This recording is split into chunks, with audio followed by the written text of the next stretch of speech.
Hello everyone and welcome back. So in this tutorial I'm going to tell you how you can create and maintain a YouTube playlist.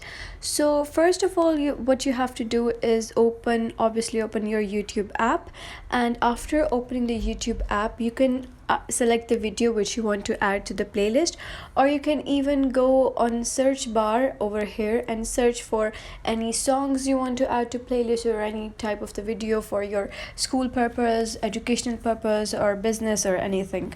So what you can do is just select for example, if this is the video which you want to add, so you can just click on these three dots on the right side, and after clicking on that you'll have to click on save to playlist.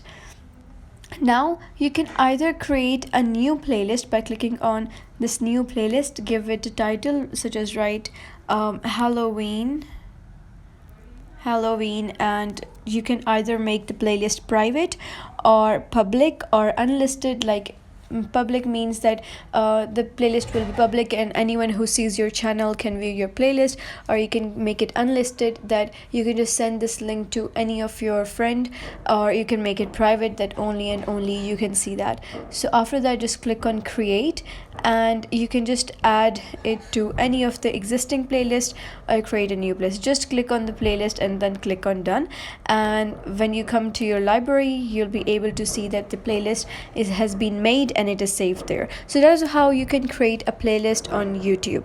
If you found this tutorial helpful, give it a thumbs up and don't forget to subscribe.